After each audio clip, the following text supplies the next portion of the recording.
superstar land, with boots on my feet and dreams in my hand. A little sassy but a whole lot of grace. You'll see that fire when you look in my face. I'm a Texas girl with a heart so wide, family and friends always by my side. From the crack of dawn to the stars at night, I keep it real, keep my soul burning bright. Barbecue smoke, Friday night lights, cheering for the Astros under Texas skies. A little bit stubborn, a whole lot of charm. This big old heart will keep you warm. I'm a Texas girl with a heart so wide, family and friends always by my side. From the crack of dawn to the stars at night, I keep it real, keep my soul burning bright. Barbecue smoke, Friday night lights, cheering for the Astros under Texas skies. A little bit stubborn, a whole lot of charm. This big old heart will keep you warm. I'm a Texas girl with a heart so wide, family and friends always by my side. From the crack of dawn to the stars at night, I keep it real, keep my soul burning bright. From the bluebonnet fields to the city streets, every step I take feels like home to me. With a little sass and a lot of pride, this Texas girl's got nothing to hide. I'm a Texas girl with a heart so wide, family and friends always by my side. From the crack of dawn to the stars at night, I keep it real, keep my soul burning bright.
Gummy shoe prints laid them down the street. Chocolate wrappers hiding secrets sweet. They don't miss a beat, they've got a knack. With licorice ropes pulling answers back. Twist the wrapper to reveal the truth. A sticky web spun by a candy smooth. No sour lies can escape the grip. These lollipops are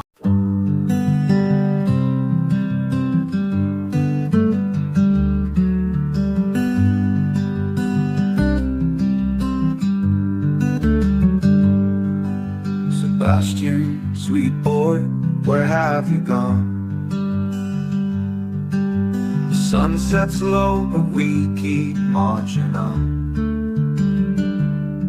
The wind whispers your name soft through the pines, a melody aching in these hearts of mine. Roads are endless, the nights are cold, but your story's a light we'll never let go. Where are you, sweet boy Sebastian? We're searching the hills, the rivers, the plains. You deserve better, oh you deserve better. And your army is fighting through heartache and pain. Your laughter once rang like bells through the air. Now silence just lingers, it's more than we can bear. We carry your memory, a flag in our hands. Through shadows and valleys, through shifting sands. The roads are endless, the nights are cold, but your story's a light we'll never let go. Where are you, sweet boy Sebastian? We're searching the hills, the rivers, the plains. You deserve better, Oh, you deserve better, and your army is fighting through heartache and pain. Your laughter once rang through heartache and pain.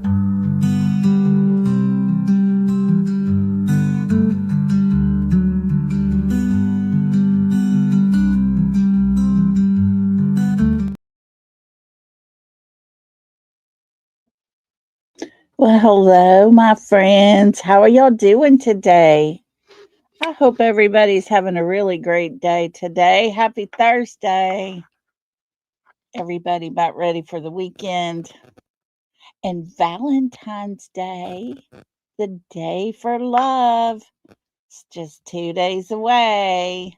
If y'all haven't got your Valentine's something, y'all have time to get it done. Hello, Miss Rhonda. Hey, Texas Plain Jane. Hello, Lisa King. Miss Kathy. Hello to you. Hey, Jacqueline.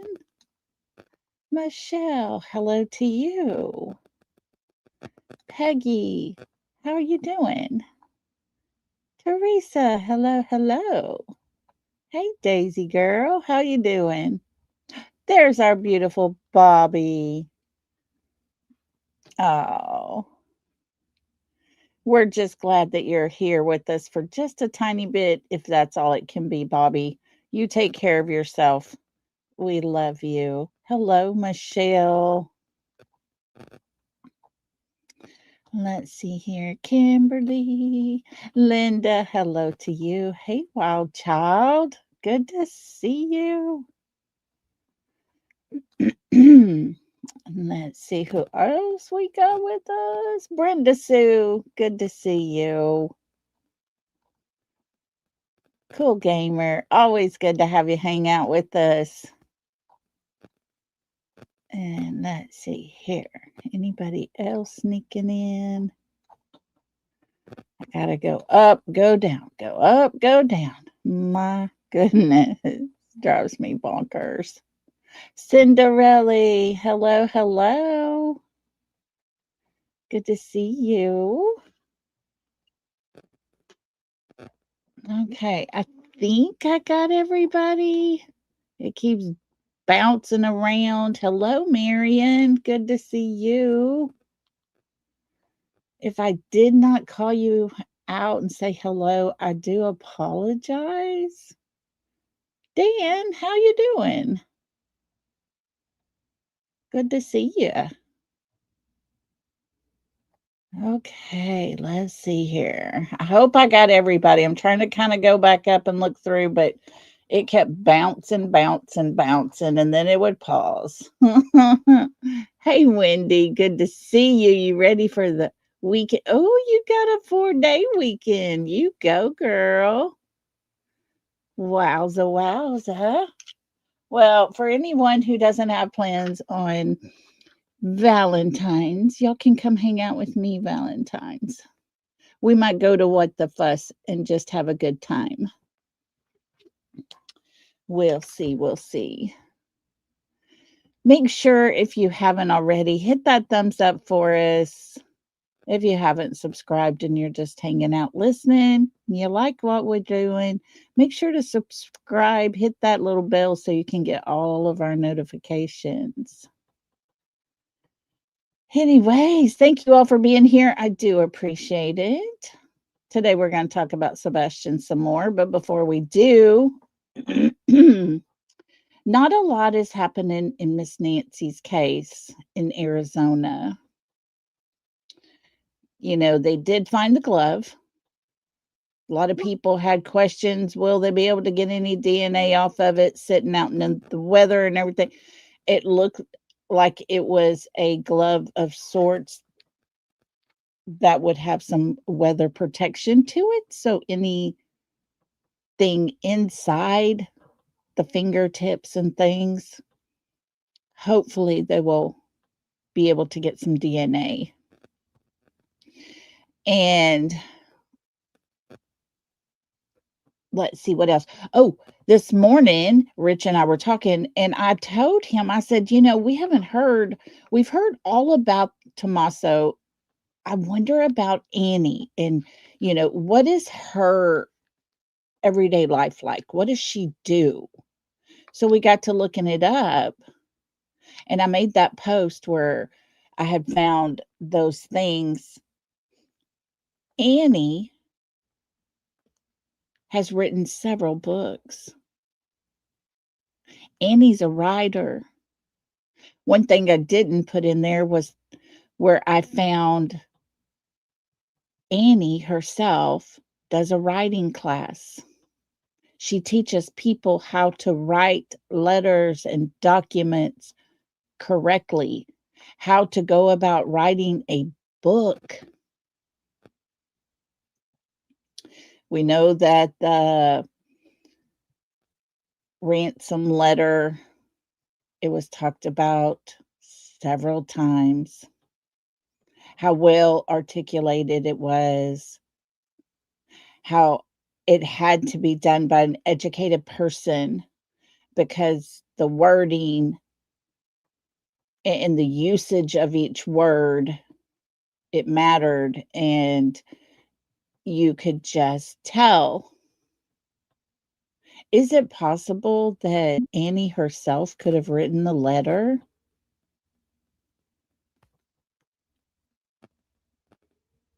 Rhonda, she has written, I believe it's three or four books. A manuscript writing instructor. Yeah, she works with everybody on learning how to put things down precise and correctly.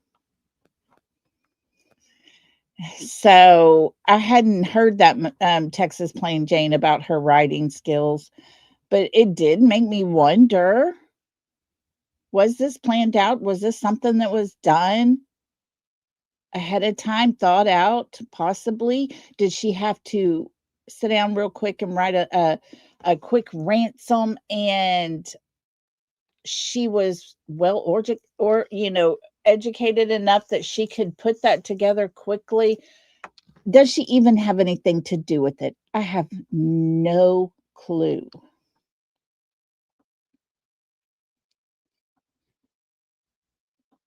But hey, I did have to take a second look at what I was seeing, and I thought I would share it all with you. Been following JLR. He's been driving all around different places. It did seem as if the glove location, I'll just describe it to you this way. If you were to leave Miss Nancy's house and go towards Annie's home, out of that neighborhood that way, you, if you're in the passenger side, you would be right by the brush line. You would be right against the side of the road. If someone was sitting in a passenger side, opened the window and tossed a glove out, that's pretty much where it would land. And so I wonder if there was a car waiting that somebody was driving, picked a certain person up, and then they took off. I don't know. I think it's weird how there's lots of reporting being done today that they're asking for all the video footage from all the neighbors around there and going back to certain dates and looking. That should have all been done on day one, I would think. Yeah, Michelle, she could have wrote it and, other people did the rest of the work kind of thing. I don't know. I just know the emphasis was huge on the way that ransom letter was written out, and to find out here, Annie knows how to do those things. The ransom letter started out, "Dear Savannah." Yeah, very personal, wasn't it? Not "Dear family," not "to the family of," "Dear Savannah." Why would they just say it to Savannah? Why wouldn't they include the whole entire family? And Bobby, a lot of people do think it's a woman on the video. Now, I will say this, there's two people that we see through that video and pictures and things, because one has a backpack on, another one doesn't. It's late last night was another video put out where about 6 miles away from Miss Nancy's house, about the same exact time, there was a person walking around, had two backpacks on, and was walking around a home, around the garage area, and right around the side of the garage area there. And at one time looked like they were going to stash one of the backpacks. So, is this something that is going to end up being a burglary type of serial burglars kind of episodes? You know what I'm saying? I don't know. Was it evidence that they were trying to hide and just stash somewhere real quick? I don't know. I don't understand it. Nothing of any of it is making sense. If you were taking your mother-in-law home and you knew she couldn't walk well for a very long period of time, and her driveway, you can enter one side, pull directly up so that she can walk straight to her door, she would be getting out of the car on that side where her door was and just walk right up to her door. But for whatever reason, they were pulled up kind of catty corner from the garage, which would have been a much longer work for Miss Nancy to get out of the car and walk up through that garage. But the garage did get activated. Miss Nancy either had to have the clicker, my kiddos call it the clicker. Okay, Dan, I'll look into it for sure. But she would have had to have a clicker or hit the code on the keypad. And so some of these things that are being put out there that we know of, some of it's not making any sense.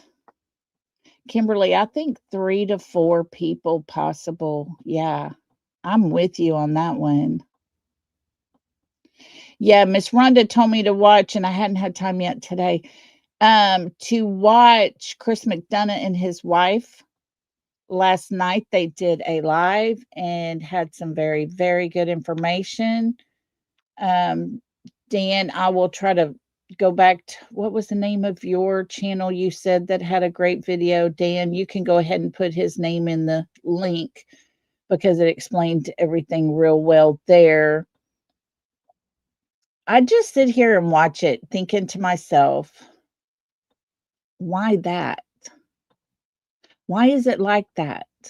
Why is it that it took them 6 days to even get a sheriff's officer to sit out front of that home and not allow people to go on that property? This morning, there was a white tent around the front door. It was completely covered around that door. Why wasn't that done on day one? Her blood was found there. Whatever they're doing up in there, they didn't want anybody to see.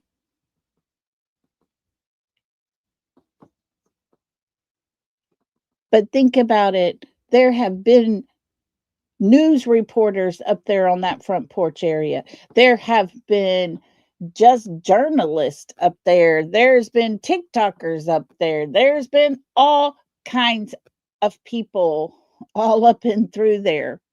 The other day when the pizza was ordered, the pizza delivery person parked by the sheriff that was guarding the property got out of the car and walked the pizza up to the front porch. The guard didn't even stop him. So, what, 11, 12 days in now, they're going to block that off and do all their detailed investigation. Just a little strange to me that this wasn't done early on. I still have only seen a few officers walking through shrubbery. There has been no grid pattern at all. I know that area is rough and it's tough to get through, but people that live there, they know how to navigate it. They could easily have gotten way off into the thick of it and put something out there. I don't know. I'm just not understanding a lot of it. I got more questions than I'm having answers. And of course, they're not doing any news conferences. And we just sit here and we guess. What do you think, Lolly? Foliage as concealment? Very possible. I mean, like I said, there's been a couple of officers. I've seen 3. And JLR followed them. There were 3 officers over by Nancy's house that walked house to house and looked all around their houses. They looked in the washout by that little neighborhood there. And that was it. That's all we've seen. No grid patterns. No deep searching off into the thick of everything. And it would be very easy for a person who lives there, knows that terrain, knows how to handle and move around all around them. They would be able to walk through all that. They'd be able to do just what law enforcement's not doing. Yeah, Michelle, a lot of people are saying that. A lot of people are saying that the person at the door, they believe, that it is a female.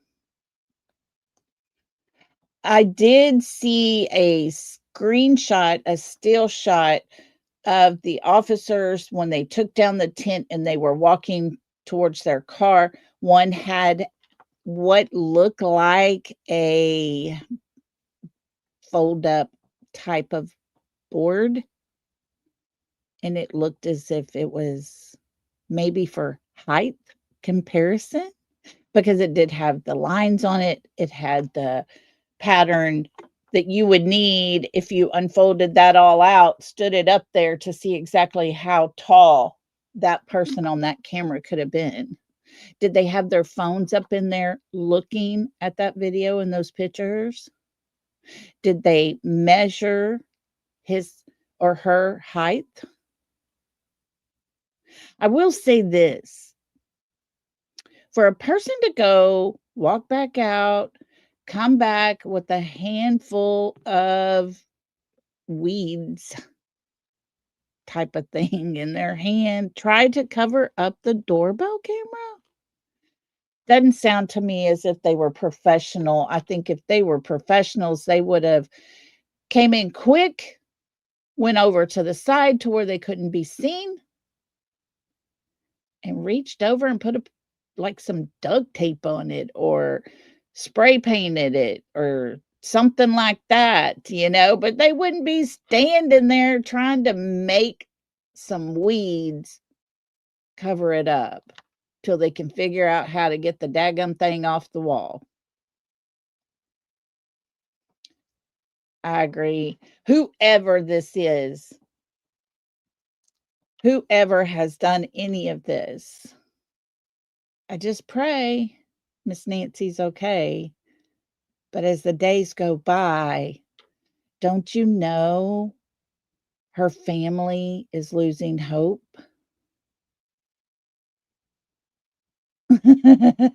I'm out says this guy is not a pro at anything. I think local police are as useless as Hawkins County. Say no more. We get you, I'm out. We understand with you. And I happen to agree with that. I said it yesterday. I'll continue to say it. I don't think any law enforcement agency is ever prepared for this kinds of situation. Even Sebastian's case and Little Summer's case, I don't think any law enforcement is prepared for any of that. There was a letter sent again today. Yesterday, we talked about how they received a letter and it stated, I have information and will tell you who kidnapped Nancy. Well, they wanted 1 Bitcoin deposited into their account. Their account was active, it was checked into. Today's letter said, I cannot. So obviously, y'all, they're listening to all this news stuff. They're listening to YouTubers and TikTokers and people over on, X and all the platforms, I think, because everybody has said the same thing. You might as well do the right thing and go to law enforcement and tell them and get the reward money. But this person said, I need this money for survival to be able to go away because my life will be in danger. You got to question that. If they know and those people get locked up, then who's going to be left out there to keep your life in danger? Lots of gangs are all around that area. Cartel is not far. If it hadn't already oozed up into that area. So it does kind of make you wonder, are these people affiliated with a bad group of people that will actually take out revenge? I do believe that if they went to someone and said, look, this is who did it, I will die if I ever leave here. They're going to protect them. They would have to go into witness protection. And the question becomes at that point, do you believe this person? Because in my mind, everything is very possible with that situation. Everything that is said there, I could see happening. I could see. They're asking for $6 million ransom money. That's a lot of daggum money. And if you go in and you tell, and those people get put in jail, the question then becomes, who are they affiliated with? And unless they know and they can tell all the things, it all just kind of sits up in the air there. You know what I'm saying? So they would need protection. They would need to get away. And just an FYI, the El Paso airport is still shut down, has 9 more days before it will reopen.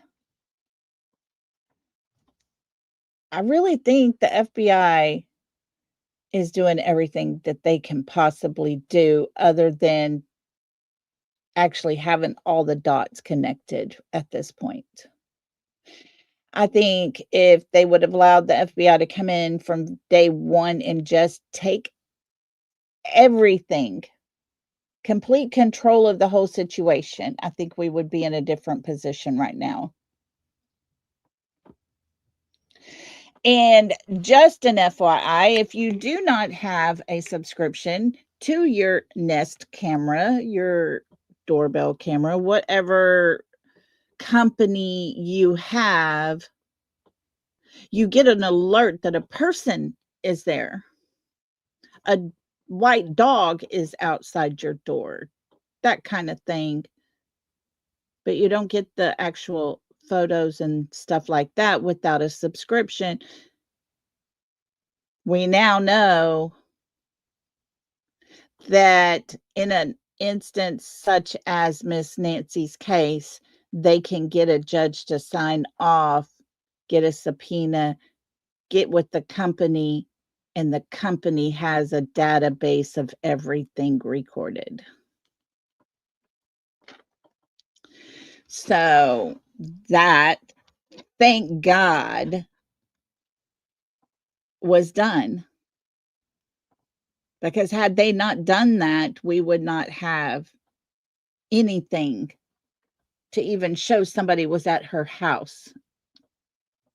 But now we do. So keep Miss Nancy in your prayer, her family, her children in your prayer. And like I said, as always, it's just speculations. It's just theories and hypothesis and possibilities, all those words that you can use to say, guys, we don't know what is facts and what are not facts.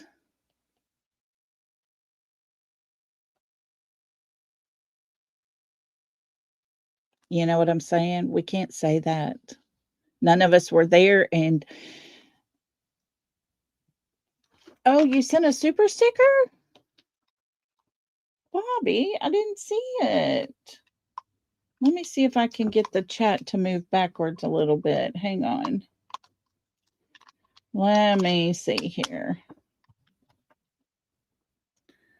I didn't see it come across because I've been kind of reading your chats as it was going by. And hello, April. Hello to everybody coming in. Thank you. Bobby, I don't see it.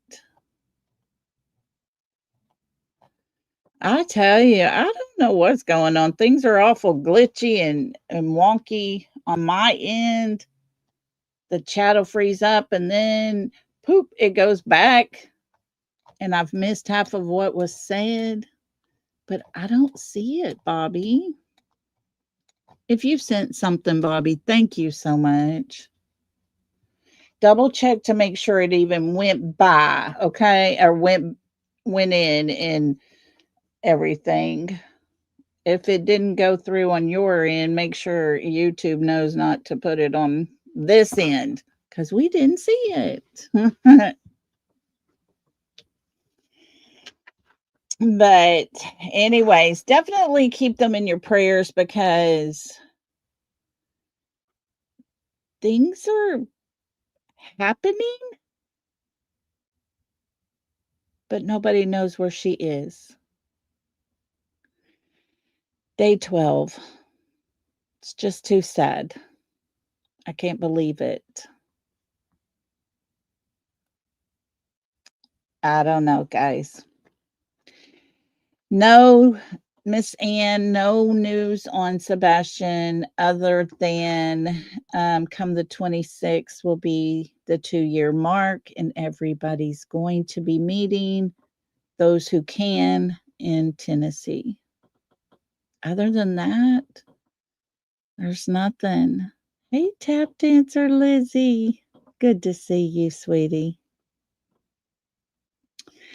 We're going to listen to a video, guys, that yesterday only had just a handful, and I mean a single-digit handful number of views, and this one should have tons of views. A couple of my subscribers sent it to me, and I am so thankful they did. Psalms 37:13 is the channel name. And this person is over on Rumble as well. I guess he has started a YouTube channel over here. and put this together for Sebastian. I will be pausing it so that we can read all the things that he's piecing together here. So we're going to do our copyright banner. Let's get that put up. All righty, there we go. We're going to read our disclaimer because, you got to for all those people out there. It's just the right thing to do, I suppose. And so myself, along with moderators, subscribers, and anyone in chat express their opinions. On this channel, we present speculation, possibilities, and show things found for everyone to decide for themselves what opinion they have. Only. We're not here for hate, for drama, for hate, or anything negative. Please, please respect all opinions. And as always, some people don't like to listen, but my content is not to be used in a negative way at any time. So when you're playing it, make sure you play that part. And, hang tight. Let me get this off of here. It is so glitchy behind this. Oh, Lord, it took forever to get that off of there. All righty, guys. So here we go. The link to this channel's description is in, or the description to this channel, and their link is in the link of this description video. Do all those things. It is there. The map man. Here we go.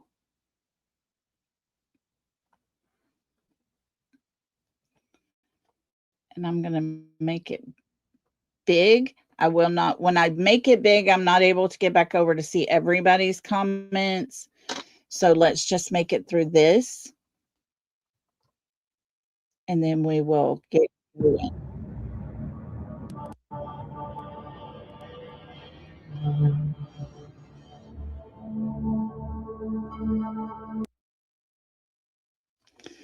Hold on, let me see if it'll go bigger. Y'all, this is not on my end. Everything on my end is good to go, but this is on StreamYard's end. Let's go. Come on, because I want y'all to see this, but this is Psalms 37:13. They've got 35 subscribers, 14 views. The other day, yesterday, it was only 7. Come on.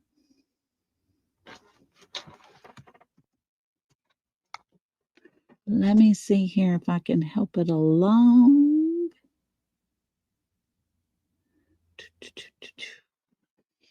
Okay, guys, I don't know. It's not wanting to get very big, so here we go.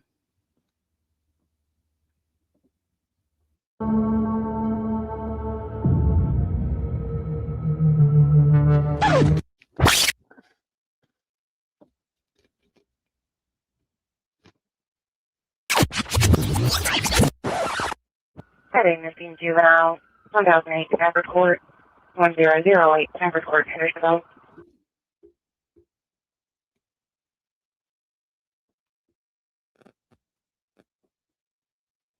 There's the answers when all this is said and done. There's only 2 answers that are going to come out of this.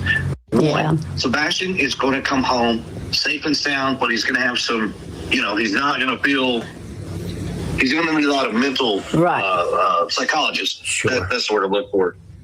That's what he's going to need. Or 2, Sebastian will be found dead in the woods. Sure.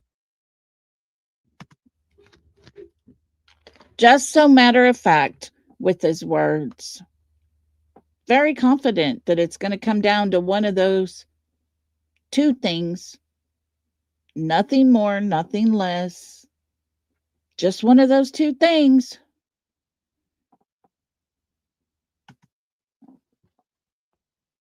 Yeah. And I believe it's the latter. I honestly believe within 2 miles circumference around there, Sheila thinks around the school. She thinks she was wanting to ask Katie if he had a favorite teacher, was he comfortable going to school? All these questions. Was he comfortable being at school? Look how happy and jovial he is. He's just proud to be taking his picture here with a teacher. About school, and Sheila feels that he was headed toward the school for some reason. And so here's what I can tell you about that. Of course, he knows everything. Just ask him; he'll tell you. Around the school, so between the high school, elementary, and the middle school, there's 400 cameras.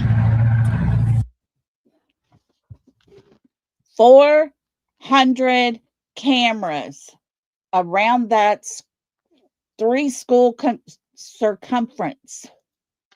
Look at that area, guys. 400 cameras. Hey, Mr. Chris, since you know everything, was somebody caught on camera walking over there by the parking lot area by the dumpsters that night, early morning?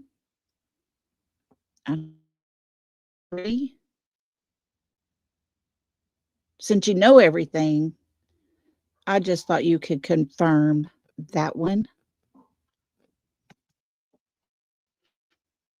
wow. See, I knew there was cameras. Okay. I mean, that includes inside, outside. There's right. 400 cameras. They have pulled the footage from all of those cameras. Okay. And nothing was seen on the cameras. Wow. You sure, Mr. Chris? Are you sure those cameras didn't show anybody? No one at all near those dumpsters?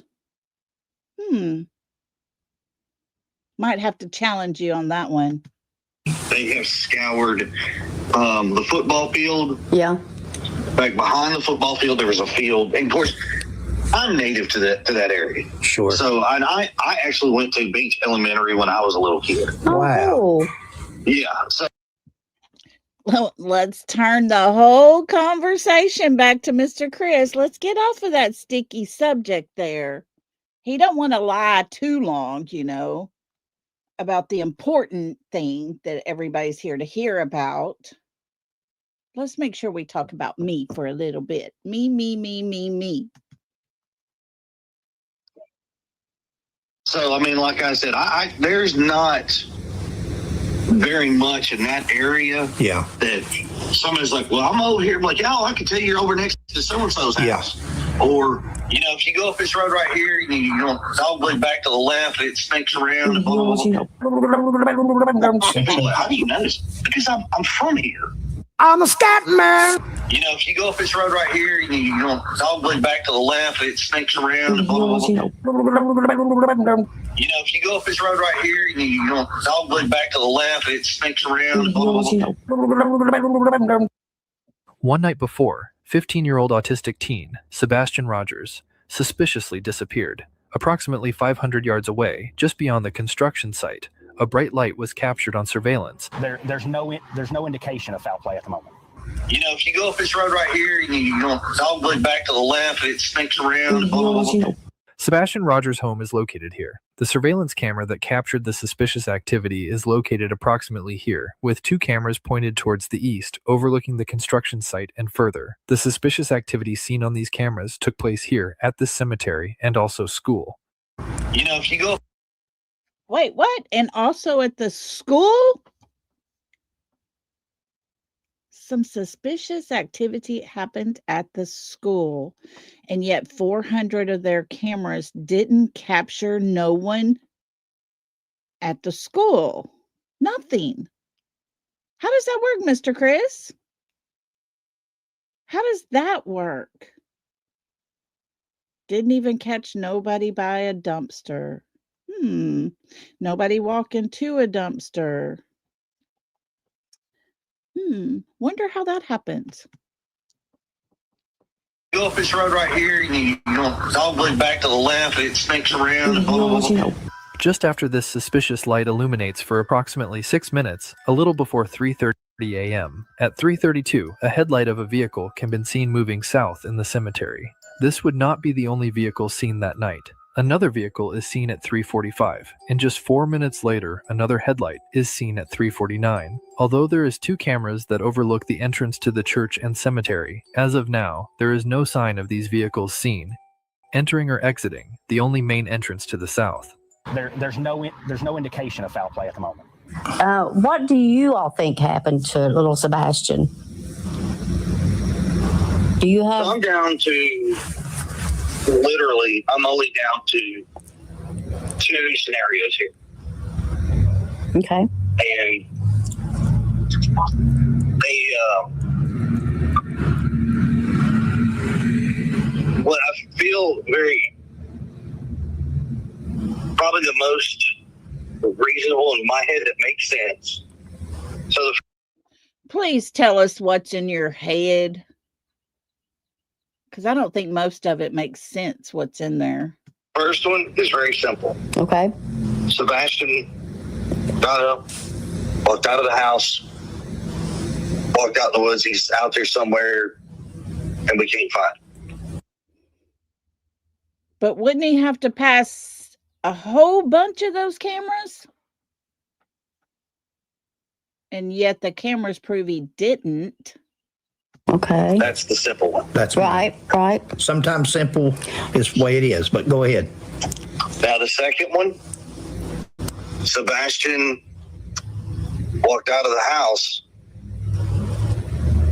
Either it was planned or he was lured out of the house, or something triggered him to leave out of the house. Mm-hmm. Triggered. Nice word to And use. walked out of the house. I personally feel he got to Long Hole Pike, and Guys, Sebastian from this house, where my cursor's at, walked out all the way to Long Hollow Pike, past all these houses, right all through here. All of these houses. And wasn't seen on camera. Okay. Like to know how he did that. he got picked up in a car, and they headed westbound on Long Hole Pike. Westbound on Long Hollow Pike. Okay. Oh. And westbound goes to I-65. Now, there's a license plate reader on Long Hollow Pike that goes, if you're traveling eastward, so if you're coming from Goodlettsville going toward Gallatin down Long Hollow Pike, there's a license plate reader right there. And 76 cars from the hours of midnight to 6 a.m. were registered on that LPR. Okay. Wow. So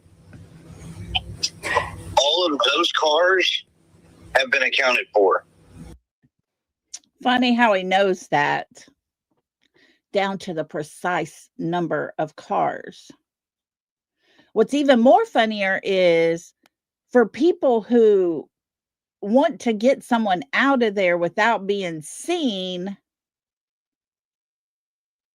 well, they wouldn't go that direction. 44, it's me, assist our agency at 323 Colorado Street at the Motel 6. Caller advised they have possibly seen Sebastian Rogers on the second floor of the building. Advised someone was with him and they rushed a teenage boy into the room. 14, sir, my apologies. Can you repeat? I've got 44 dispatch. 50 to Central. I'm zone 2. Now, if you take notice here on the bottom, the red car that is there, parked with the door open, looks like could possibly be the same red car in front of Katie's car on the top. Then there's that black car. The black car seems to be of the same, almost, if you look in the middle there, almost same as what the 3 a.m. car might have looked like. Two, but is that in Goodlettsville or Millersville City? Okay, you want me to start with that one? Yes, please. It's a Goodlettsville. Maybe see Goodlettsville spare you. Roger, thank you. 50 you to go with it. Advised they were last seen going into room 112. 10-4, so they supposedly saw him, took a picture, and then left the scene to call it in? Central 50, that's a negative. Caller advised she is an investigator. She has 2 PIs on scene. They are the ones taking a picture. Advised they are sending to her. PIs are going to be on scene. 10-4. That's 10-4. 50, good, sir. Surely on scene with Goodlettsville. And westbound goes to. You know, some of these pieces to this puzzle, they just fit. They connect. Even the photos are starting to show the pieces connecting together. To I-65. Now, there's a license plate reader on Long Hollow Pike that goes, if you're traveling eastward, so if you're coming from Goodlettsville. Okay, let's go back just a tad here. It goes, if you're traveling. This is a person in the Bowersox family. Grandparent, per se. Traveling eastward, so if you're coming from Goodlettsville, going toward Gallatin down Long Hollow Pike, there's a license. Home related to said person. Plate reader right there. And 70. Of course, here we go again. A person that knows the numbers, the location of the exact road not to go down if you didn't want to be caught on camera. 6 cars from the hours of midnight to 6 a.m. were registered on that LPR. Okay. Wow. So all of those cars have been accounted for. Now, what has not been accounted for is if you were traveling westbound, so if you were going from Gallatin to Goodlettsville, the one camera. The one camera. I did get a tip. I've been involved for probably a month now. I did get a tip a couple Mondays ago. A man drove up to me at the rudder, and he said the morning of the 26th, around 5:30 in the morning, Kathy Bowersox was parked right beyond the Shell on New Hope. He said he had called it into Sumner County, but he hadn't heard anything back. And I believe Sebastian's dad called it in again. I'm sure footage has been pulled from the Shell. Of course, the Shell per se. Sebastian's dad called it in again. I'm sure footage has been pulled from the Shell. Right here.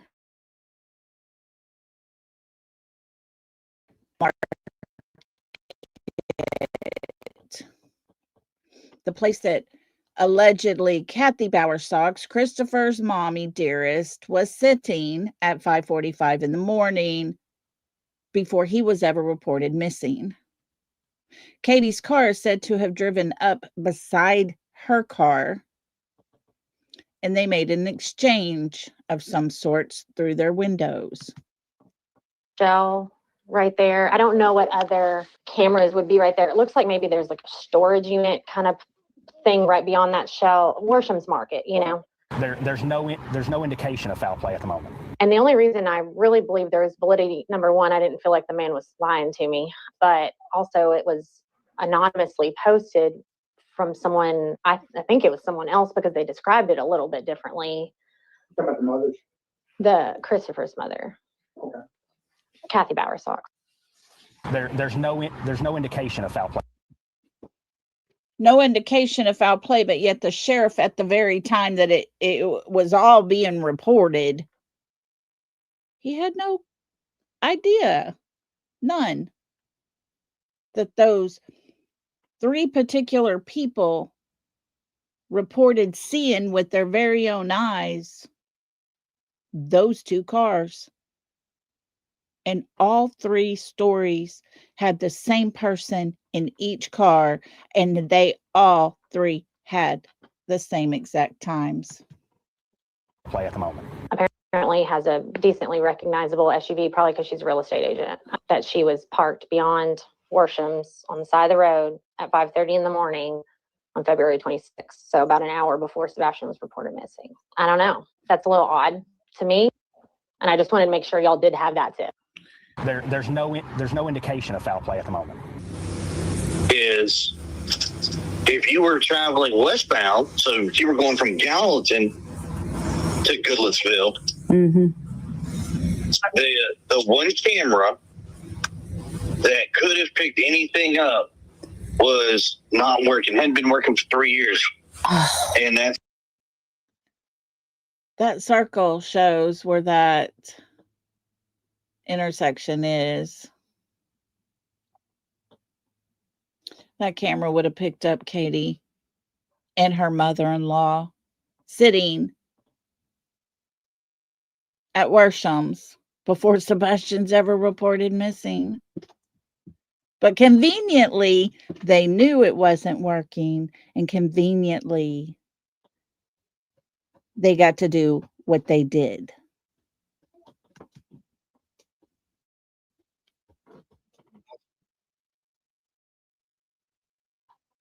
that's at Long Haul Pike, and see where that circle is? That circle is Worsham's Market. That intersecting road right there where that dot is. Would have caught Katie going that way. Would have caught Christopher's mommy coming in and turning right onto that road from her house. But of course, conveniently, there was no camera to catch anything.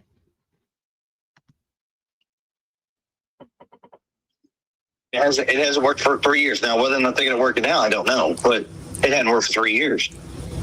So anybody, he knew 3 years it wasn't working, but he don't know now.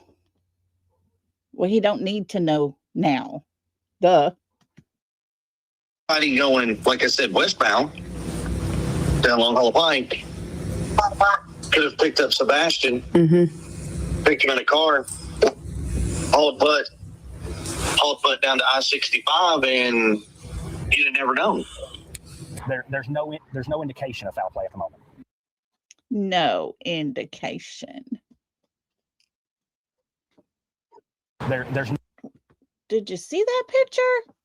The picture was taken 4 days after Sebastian disappeared. Mommy and Daddy Sucks is trying to look sad. Makes you want to puke, doesn't it?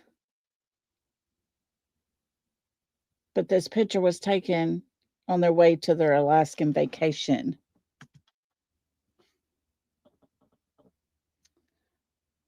There's no indication of foul play at the moment.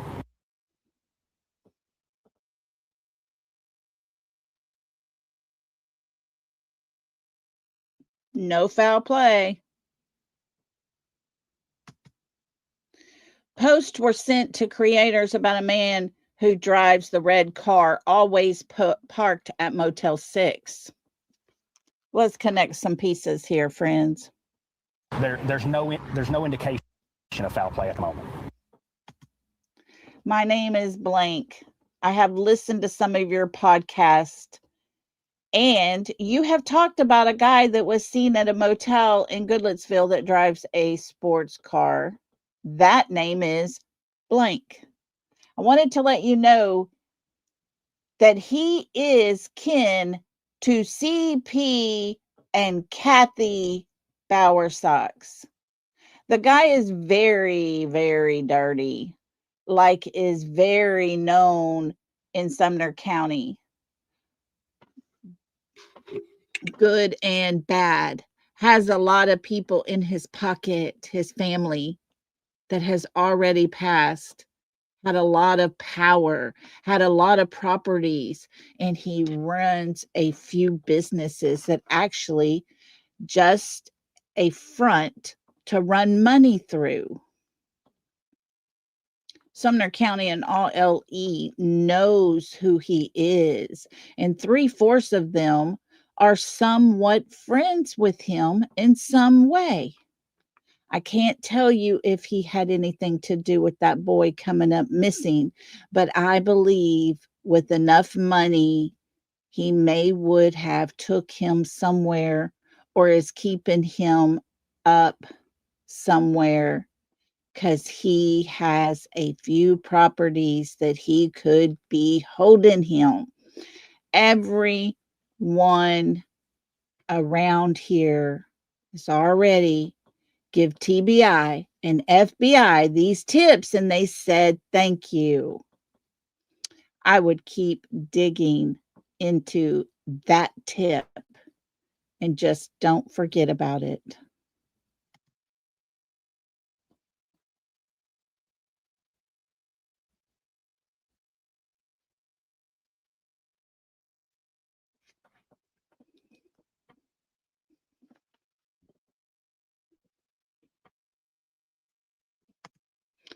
I really believe if someone would go and wait for him to leave in the morning, someone would find something out if he is involved in having him. I've been told he leaves every morning around 5:15 to 5:30 and heads north on 65 into a different state.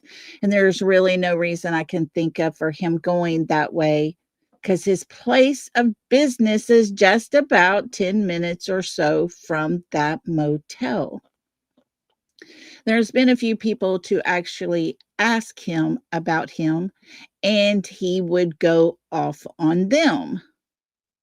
I believe if someone doesn't have anything to hide, they would be a lot nicer. He really doesn't have any kind of business up in Kentucky, but every morning he will go that way and wouldn't be back into town for a few hours. I really believe the guy is dirty as can be. And I really believe with everything in me, he has something to do with it. He also has a dark Nissan car, has a couple of them. I've told Ellie everything I'm telling you, but a lot of them knows him real good. He is dirty and will just smile at you like you was crazy.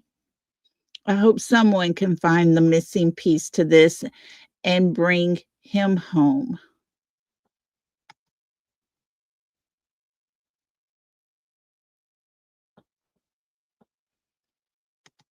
It is no secret the Patel cartel family own and operate thousands of motels across America. Manager of motel in sex trafficking case arrested. Allegedly, their motels have been known for human trafficking across America.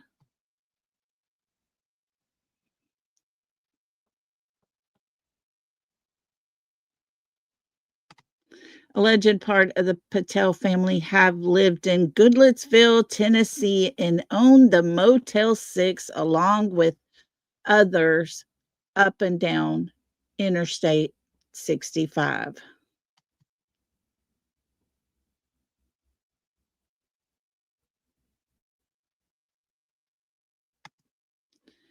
They also own the Economy Inn 2 miles north of Motel 6 off I-65, as well as the Baymont 27 miles north of Motel 6 off I-65 in Kentucky. There's no indication of foul play at the moment.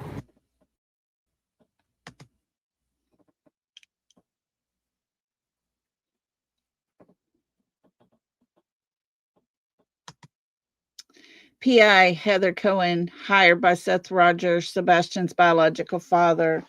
Heather is talking to Katie and Chris Proudfoot, who berated her for trespassing. We remember hearing this call, but let's be reminded of what she said.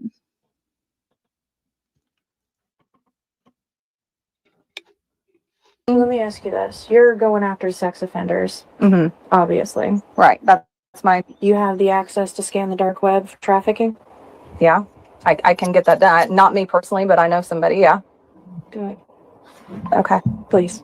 I mean, I don't, you're not one for me, but Yeah, no, but that's, I mean, is that how you feel? That's what you think is going on? everybody keeps talking about trafficking and trafficking and trafficking. And they just found 11 missing kids. And Right. everybody's going after this whole sex offender bullshit. So if there's anything to it. Let's remind us of what Katie just said. Everyone is going after this sex offender bullshit. The mother of a missing child who supposedly, allegedly knows nothing about her son and his whereabouts, what happened to him, how he got out of that house. None of the above, she tells us. And she's going to call sex offender registry stuff bullshit. Folks, this is part of the reason why I think Katie Proudfoot knows something, because if you had no idea, nothing whatsoever, you would have everything on your radar, and none of it would be considered bullshit. To it and someone took him and it's trafficking, where would they go? Right. Because if he were within 5 miles of this house, there's no chance that he wouldn't have been found. None. Okay. If he was in 5 miles of that house, no way would he not have been found. But conveniently, Goodlettsville, Tennessee is 7 miles. 2 miles outside of Katie's little bubble.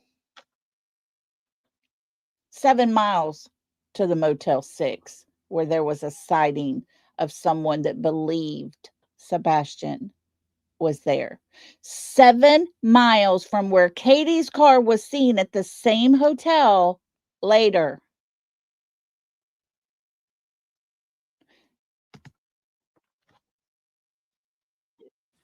There's no indication of foul play at the moment.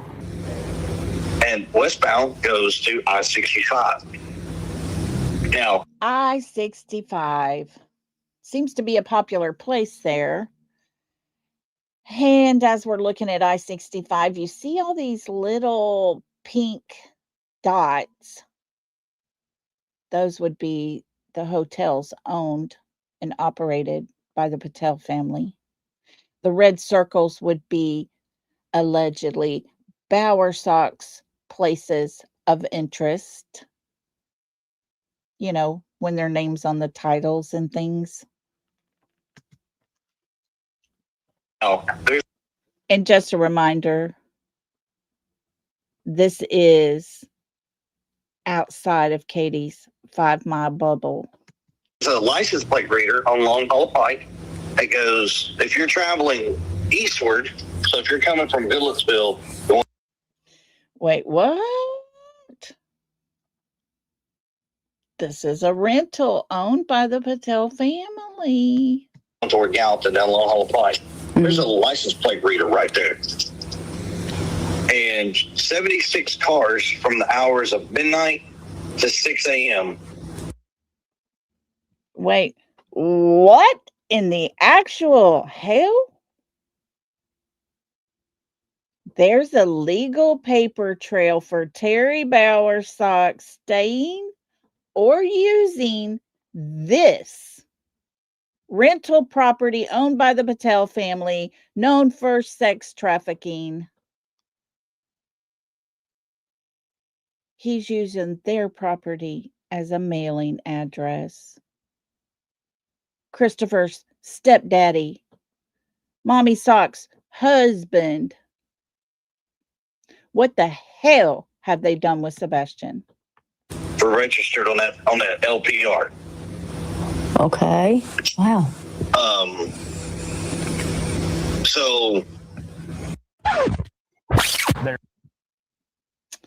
Oh, Mr. Sheriff. He says, "Oh, Mr. Wonk, rape is such a strong word.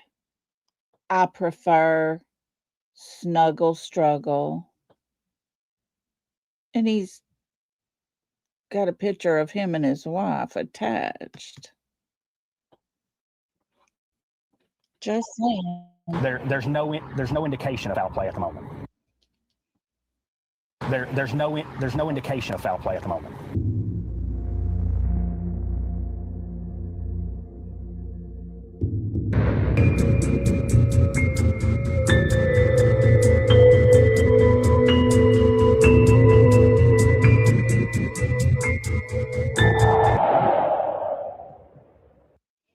All right, guys, if y'all have not subbed up to Psalms 37:13, please do so, because this man is putting out some good stuff and we need to share his videos.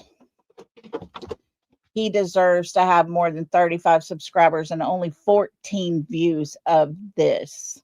We need to do better for Sebastian and share this out. I hope y'all enjoyed watching that, because when I saw it, I was blown away with the way he put everything together, pieced it all together, made it all make sense. He showed how close those hotels are in connection to Bowersock's properties. He showed how Terry Bowersock himself had a paper trail to the location of a Patel property that was used for a mailing address. What's going on? What is happening? Where is Sebastian? These people, are sitting here with all these bad connections, all these things that are happening right before our very eyes. TJ just dropped it, DJ. TJ just dropped the link to his channel. And if you have Rumble, he is over there as well. Thank y'all for subscribing, because that was a very great video. I don't understand why we're all the bad people over here. Hey, Cooper. And hello to everybody that's come in while we were watching that video. I wasn't able to get back over here to see everybody. Yeah, September. Good to see you. And September Rain says, and they're not being touched by the snuggle struggle. But there's no evidence of foul play. Don't look over here. And I try to wonder, I make myself go there. Is he saying there's no evidence of foul play so that he can hold on to what they really know, so they can use it when it comes to time for those handcuffs? Or is he trying to convince us we don't know what we're talking about? We're not seeing what we think we're seeing. Is that it? I don't know, and I don't understand, and I'm very confused, because all the pieces are slowly connecting together over and over and over. What more do they need? It's so obvious that Sebastian's own mother, Texas Plain Jane, I would not be surprised at this point. I really would not.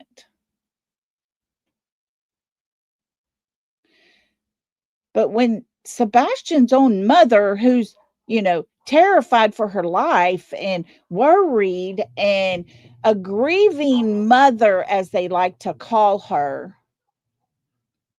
talks about the sex registry as bullshit. Friends, I know where my children are all at. I know where all my grandchildren are. And to me, the sex registry, it's not bullshit. It's real. It's real life. There are sick people in this world, and I'm going to do my damnedest to make sure it never affects my family. I'm not going to call it bullshit because it's real.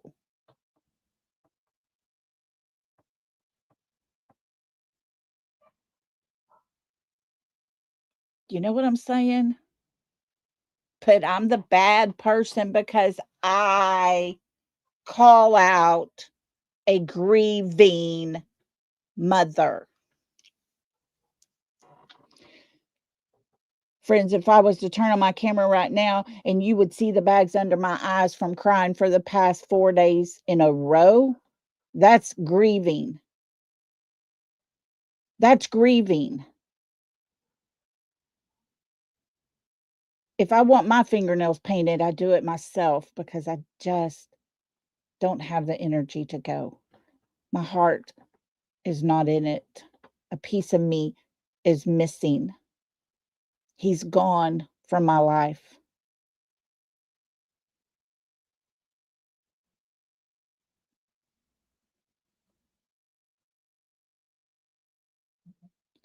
I didn't leave days later to go to vacation and go to a damn barbecue cook-off in Oregon. I didn't leave stuff on the front porch just in case my child came home. That's a mother who knows her child's not coming home because she wouldn't have to worry about leaving stuff on the porch. Because doesn't he know the code to her door to get in the house should he have came home? Or did they change it and he no longer knows the code to their front door? Therefore, if he turned up, just on the off chance, I'll leave some snacks out here so he'll have something to munch on. He'll be able to put a pair of damn shoes on because we forgot to take those shoes. And I'll throw a blanket out there if he wants to cover up. That's a grieving mother? And a stepfather who cannot speak about his stepson being missing without turning it back around to talk about himself.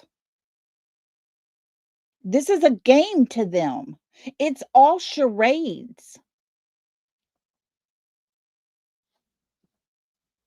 Katie was asked in that interview when she had her white shirt on with the black stripes to describe her child, and she makes this attempt to cry without any tears coming down, looks at Chris and just damn near laughs.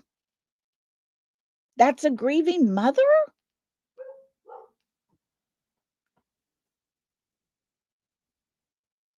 But I'm a bad person, y'all, because I question his mother and his stepfather.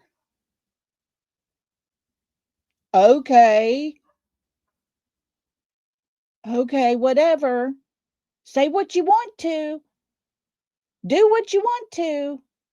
Because I'm going to tell you, the day will come when someone will get in that office, look at what they have in front of them, and say enough is enough. And those silver bracelets will come whipping out. And I'm going to remind you who was on Sebastian's side and who was on their side. Then what are they going to say?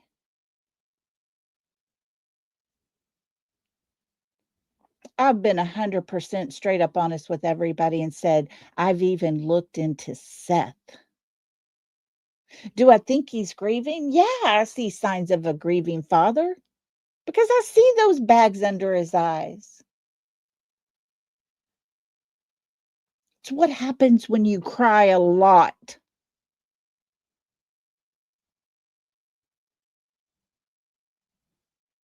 Is he out searching every day? I don't think he is.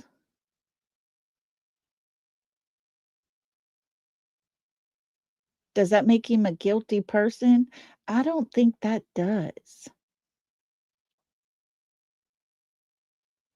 Did he tell a lie that we heard yesterday, about Sebastian's stashed money that was found later?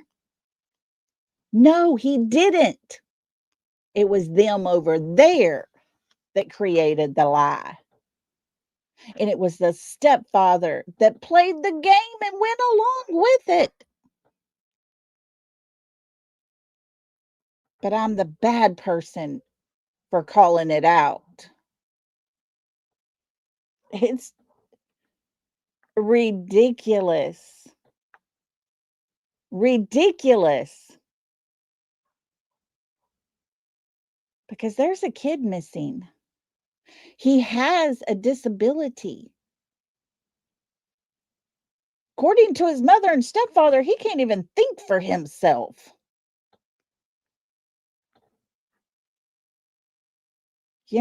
I mean, we're not supposed to be worried about him.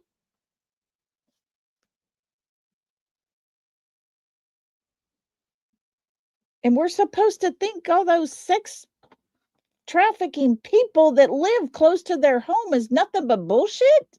No, they're real as everything. They surround every one of us.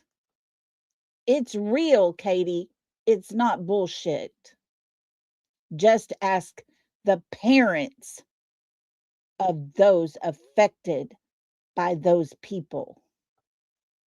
Because I'm going to guarantee you those parents wouldn't call that bullshit.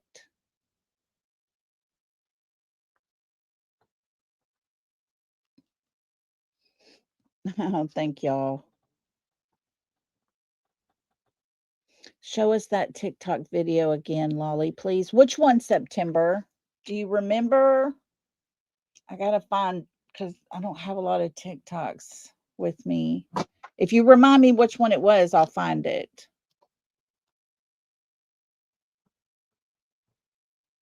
And when you stop and you think about it, what side's green? The green team. Who created that? They did. We didn't call ourselves the green team. Brittany J had her members called the green team. Each one of us as a content creator has the right to call our members whatever the hell we want to. And she chose that. Oh, but now everybody over here is on the green team. No, we're not all members of Brittany J's.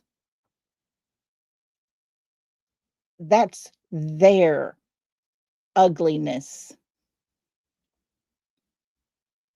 They're the ones that created the divide. Yeah, Brittany called them the green team before Sebastian come up missing. Daniel said, Lolly, I love when you get pissed off. It is so aggravating when it's right before our very own eyes. There are pieces to this puzzle that are connecting every day. But the sad part is, in just a couple of weeks, just down to days, it's going to be 2 years that we have all sat here and had to connect those pieces together because we heard Mr. Craddock, Sheriff Craddock, say, there's nothing of evidentiary value. There's no evidence of foul play. Really? He must not be seeing what we're seeing, folks.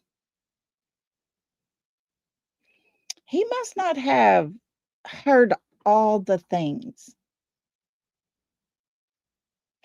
Even some things that I've heard that I can't even say yet.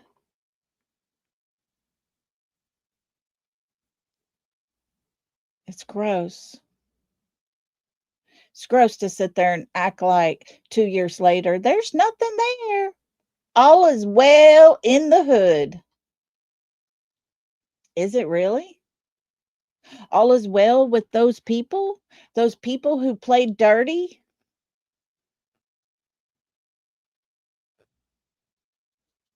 You know? That's all good in the hood for you? Is it good in the hood for Sebastian? That's the question. Yeah, them little reptile enthusiasts. You know, Sebastian didn't take care of all 30 of their reptiles they got prior, so they had to get rid of all of them. All of them. And of course, Mr. Chris even lied about that. Man, this guy can't tell the truth to save his damn life, y'all. He said he gave those to a friend. And this friend was going to hang on to Sebastian's snake, Brownie. And he could go visit him anytime he wanted to. The man that owned that shop that Chris came and sold them all to didn't know Christopher at all. Did not promise to hold Sebastian's snake for him to come and hold anytime he wants. And of course, they never even took Sebastian to even go and try to hold his snake after they sold them. But it was all Sebastian's fault. Everything's everybody's fault. There ain't a damn thing in this world that is Christopher's fault.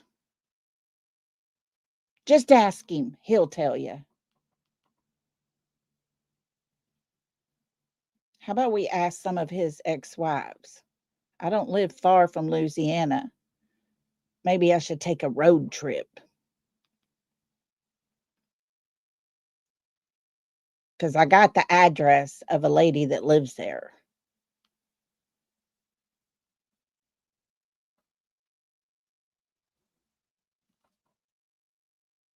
Friends, what more is needed? I don't know. I am not a law enforcement agency. I have laid everything out, handed my son my legal pad that was full of detailed info that we have had for a long time. And I said, what more is needed? He looked at me, he said, haven't they been arrested yet? And I said, nope.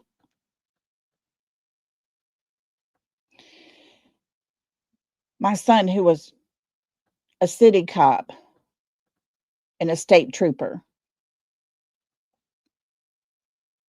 My son, who was military police.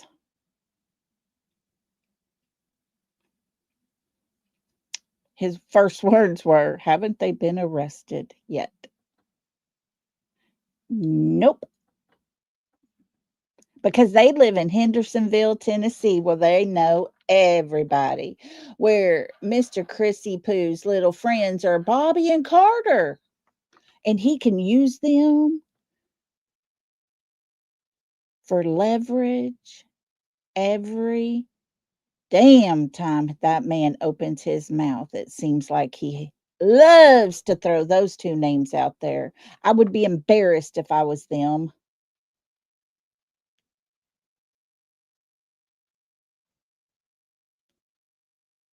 And Sebastian? What about Sebastian, guys? Yeah. Yeah, right. Lord help that town, huh? Uh, what happens, to Sebastian? He just fades off into the background. That whole town over there, their whole little circle of buddies, compadres, friends, all the things, they just let him fade out of sight, never to be thought about again. I keep getting asked the same questions over and over and over a lot. I get emails, text messages. Lolly, what is your thought? Is Sebastian alive or is he no longer alive? I've sat on that fence for so long. Friends, I can't get past one thing.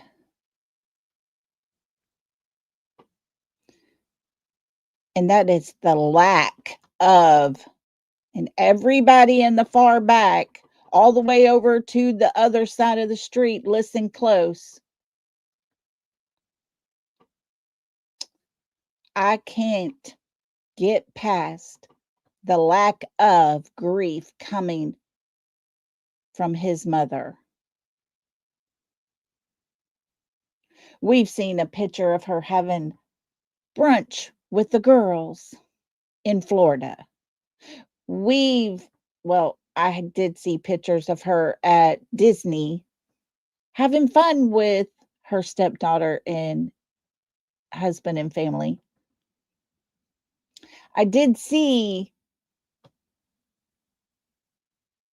lots of interviews where his mother struggles to describe her own child. I did see lots of interviews where, they say, describe the grief that you're going through. Because everybody assumes she's going through some grief.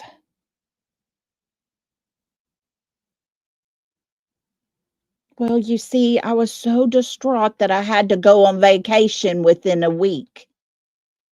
I was so distraught that I had to take my stepdaughter and go have a great time at Disney.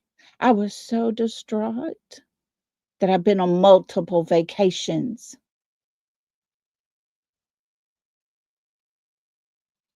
I was so distraught that I left him a blanket, shoes, and some snacks on the front porch. I was so distraught that the morning I went to look for him, I didn't even roll down my windows. I never called out his name while I'm driving through our neighborhood. That's how distraught I was. I was so distraught that when I drove through his school, I never stopped, never got out. I never called my son's name. That's how distraught I was. What?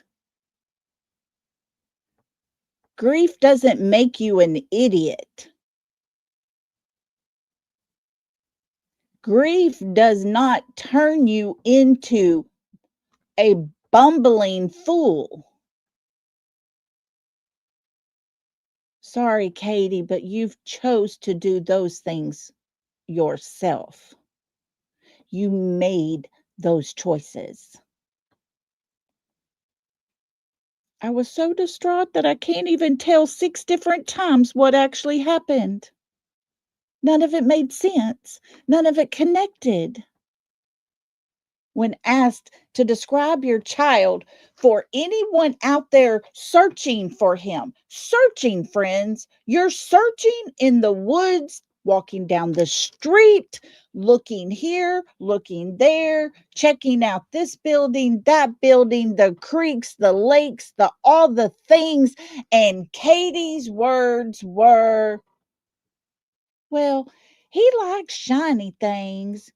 Paper clips and pennies. We go to the grocery store and he just looks around the register for those kind of things. What in the actual hell is wrong with this mother?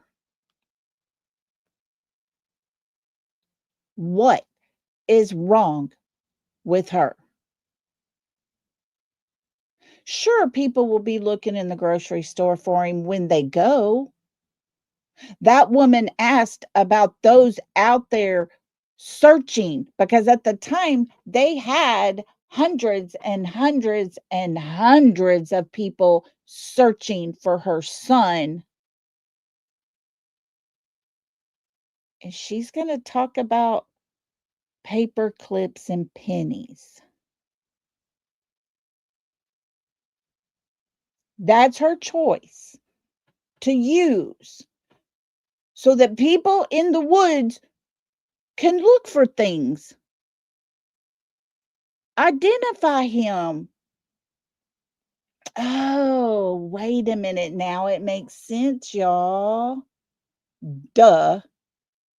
There are very tiny few paper clips and pennies in the woods, so therefore no one would recognize him because if he happened to come upon one, oh, well,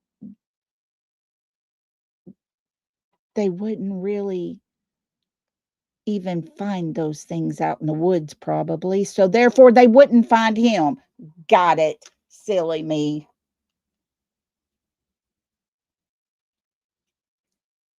We played not too long ago over the 3-day time, Katie's words talking about Sebastian. His stepfather's 15 minutes worth of words talking about his stepson, because all the other hours and hours and hours of him talking is all about himself. He spared 15 for Sebastian.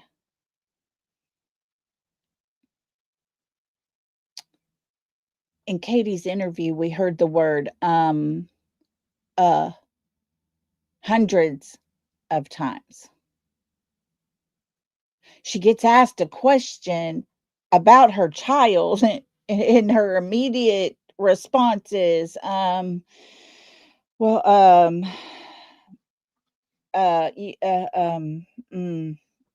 yeah, that kind of thing.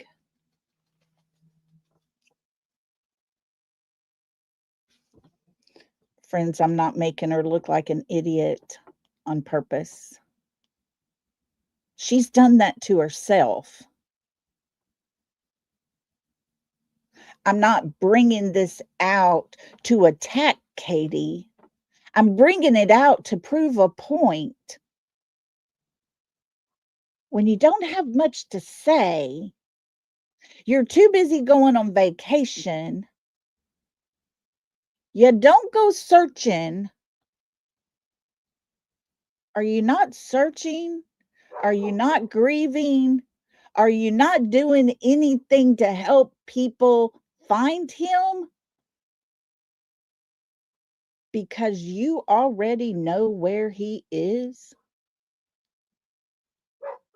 Does that mean that Katie has placed him somewhere? I don't know. I don't have the answers to that, but I have a gut feeling about that. Katie has put him somewhere. Whoever is holding Sebastian, wherever Sebastian might possibly be, I could only imagine the story that was told to these people to keep him safe and sound and out of sight because his horrible father, his father that did all these bad things that Katie and Chris's friends talk about. He might come after him. Don't let him have him. Friends, that is a very possible thing. And in my mind, in my gut,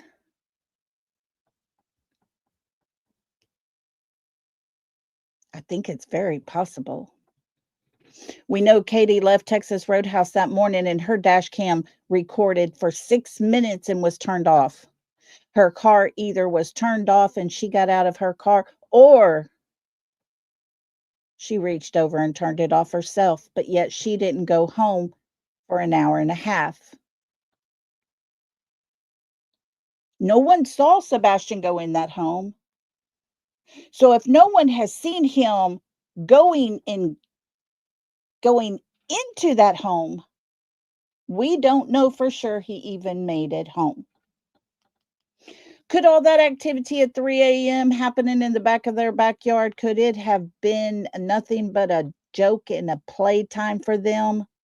Just to cause distraction and, in case somebody heard something, they would say, hey, I heard something out here. I saw these lights moving around out here. Sebastian got in a car. Could that have been a setup? Could that have been their plan all along?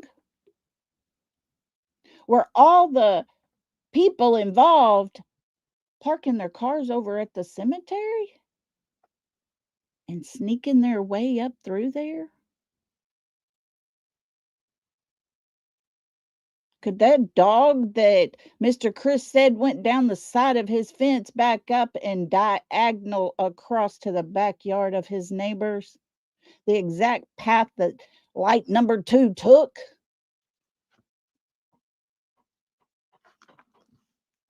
Could that dog have been close to Katie and got Katie's scent and followed that path?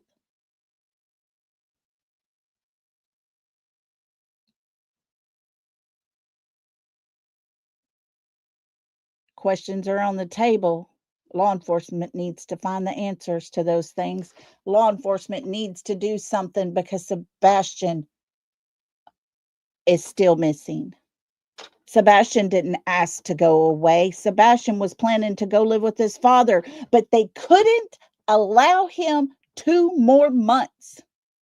Why? Because Mr. Chris was fixing to get his ass in trouble and lose his daughter because of the abuse to Sebastian.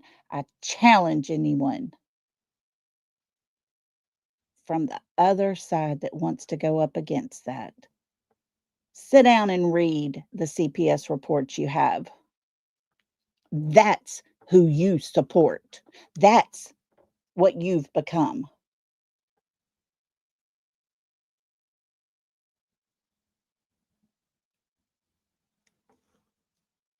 And Sebastian is the one that loses. Sebastian's the one that has lost almost 2 years of his life. Hey, but there's nothing here. Don't look. Nothing here. Don't look at all these hotels and connections to these properties, and please don't look and figure out that Terry Bowersox had a mailing address linked to child traffickers' property. Please don't look there.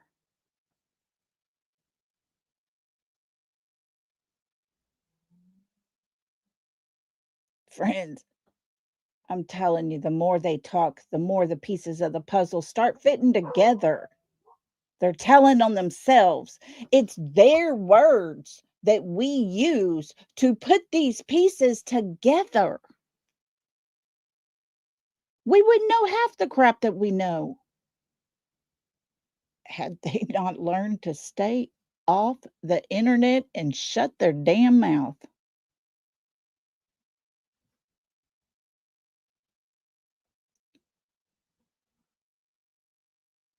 And of course, most of the time it's the stepdaddy, because, he ain't got nothing to fear. He got his buddies backing him up, right? Keep talking, Mr. Chris. Please keep talking. We love it when you speak. Not because we like your voice, not because we like your arrogance, and not because we gonna stroke your ego. We just want more to help us find Sebastian.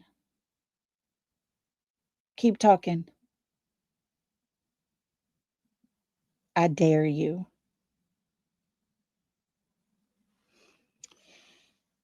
I want to thank everybody for being here. I want to thank everybody for listening. Like I said, if you have not already, please sub up to Psalms 37:13. He did an amazing job on that video, linking everything, showing all the details. Guys, it takes time to sit and do that. I wish I had more time to do just those types of things. But I got a life. I'm busy sometimes. But it's those people that get the time to do those videos to help Sebastian. Those are the people we need to support. And I thank you all for your support over here with me. I appreciate each and every one of you. I couldn't begin to explain how grateful I am to you guys. Without y'all, I wouldn't even have a channel. I wouldn't be able to come on here every day and talk about all the things that I want to talk about, all the things I like to say, because I got some things to say at times. So without you guys, it wouldn't be possible. Y'all are amazing. Amazing. Thank you, Reality. Reality always says, be the change you want to see. Couldn't say anything better than that, guys. We should all remember those words every single day. If you don't like what's happening, be the change. Be the one that makes it change. And I don't like what they say about Sebastian. So I'm going to do everything I can for that young man to change what their lies are saying and bring out the truth. Oh, looky there. Reality, been a member for 13 months, she says. Looky, whoop, whoop. Thank you, Lolly.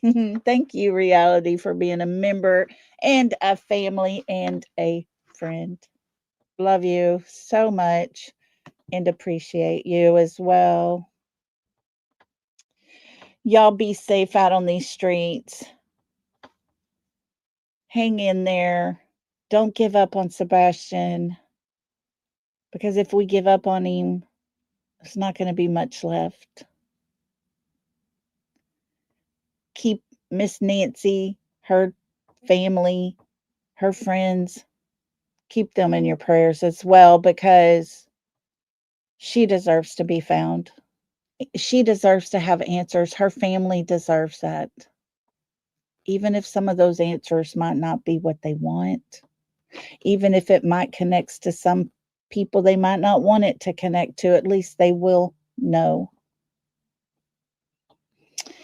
And we'll keep following all the things. Y'all head back tomorrow. We'll do some more talking. And Saturday, we might go on What the Fuss and just have some good times. We'll see how it goes. Y'all have a super good night. Always remember, Sebastian is the reason we're here, and we will not stop. Love and hugs, everybody. Good night.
you.